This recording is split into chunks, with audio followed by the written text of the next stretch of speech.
बहुत समय पहले की बात है। धनीपुर नाम का एक गांव था। वहाँ के लोग खेती करके अपने परिवार का गुजारा करते थे। अपनी अपनी हरी भरी और लहराती फसलें देखकर लोग काफ़ी खुश होते थे। उन सभी के खेत पहाड़ी चट्टानों के बीच में थे। अचानक उस गांव पर विपत्ति आ पड़ी। आसपास की चट्टानों से बड़े बड़े पत्थर टूटकर नीचे खेतों में गिरने लगे, जिससे उनकी हरी भरी फसलें नष्ट होने लगीं। कुछ ही दिनों में उनकी सारी फसल नष्ट हो गई, जिसे देखकर गांव के सभी लोग बहुत ज्यादा दुखी थे। उन्होंने इस समस्या को हल करने के लिए काफी प्रयास किया, लेकिन सब बेकार रहा। फसल खराब होने के साथ साथ उनकी जमीन भी पत्थरों के नीचे दब गई थी, जिससे वे दोबारा फसल उगाने के काबिल भी नहीं थे। जब कोई समाधान नहीं निकला तो वे सब गांव के सबसे बुजुर्ग व्यक्ति, जिसे वे सब बूढ़े बाबा कहते थे, उनके पास गए। बूढ़े बाबा ने उनसे कहा, रुको रुको, एक एक करके अपनी समस्या बताओ। बाबा, हम सब की समस्या एक ही है। हमारी हरी भरी लहराती फसल चट्टानी पत्थरों के नीचे दबकर अपनी जान दे चुकी हैं। खाने को तो हमारे पास अब कुछ रहा ही नहीं, और पत्थरों ने हमारी जमीन को भी घेर लिया है, जिससे हम दोबारा फसल भी नहीं उगा सकते। अगर ऐसा ही चलता रहा तो हमें आने वाले दिनों के लिए भोजन की व्यवस्था करने के बारे में भी सोचना पड़ेगा। लोगों की बातें सुनकर बूढ़े बाबा थोड़ा सोचने लगे, लेकिन इसी बीच गांव के कुछ लोग बोले, क्यों ना हम शहर चले जाएं? वैसे भी गांव में इतनी कड़ी मेहनत करने के बाद भी हम केवल अपने परिवार का ही गुजारा कर पाते हैं।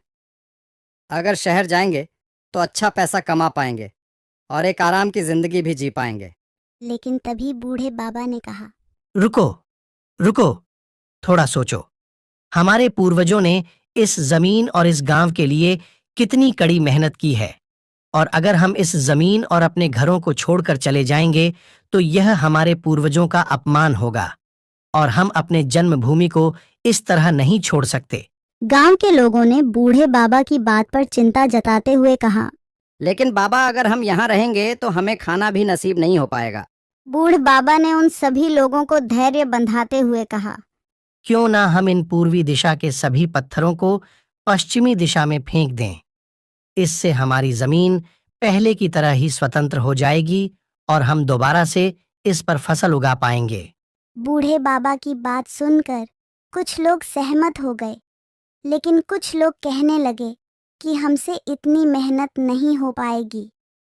लेकिन बाद में सब लोग मान गए और पूर्वी दिशा के सभी पत्थरों को एक एक करके पश्चिमी दिशा में फेंकने लगे।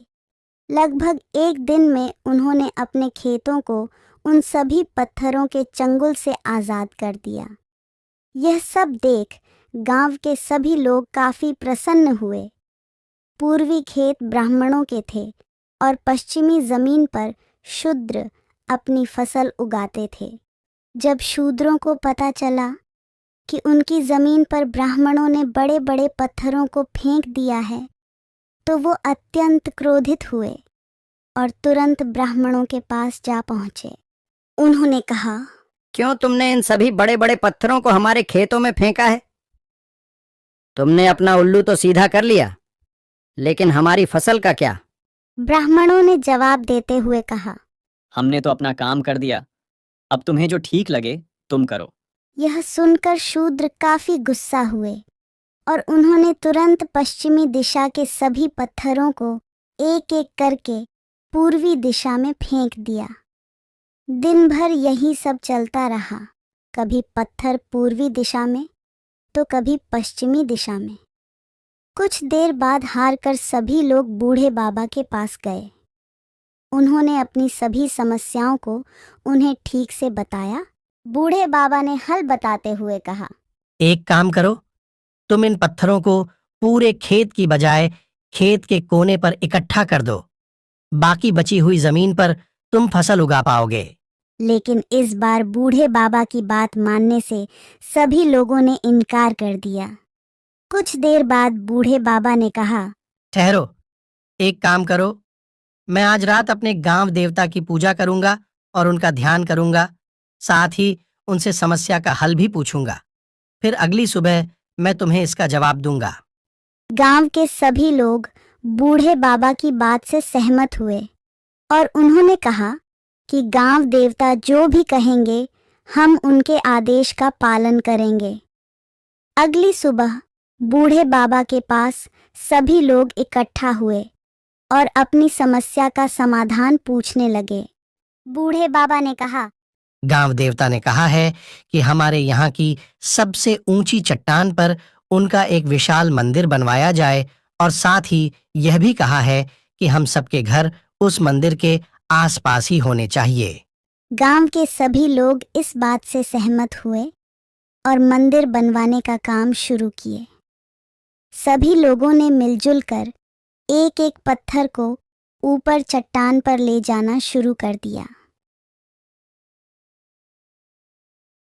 भारी पत्थरों को तोड़ लिया गया और छोटे छोटे पत्थरों में बदलकर उन्हें घर बनाने में इस्तेमाल कर लिया। कुछ ही दिनों में एक विशाल मंदिर और उसके आसपास घर भी बनकर तैयार हो गए। यह देखकर गांव के सभी लोग काफी खुश हुए। अब ब्राह्मण और शूद्र दोनों के खेतों से पत्थरों का नामो निशान भी मिट चुका था, क्योंकि सारे पत्थर मंदिर और घर बनाने में इस्तेमाल हो चुके थे। अब उनकी जमीन पहले की तरह स्वतंत्र हो चुकी थी और वे उस पर पहले की तरह फसल भी उगा सकते थे।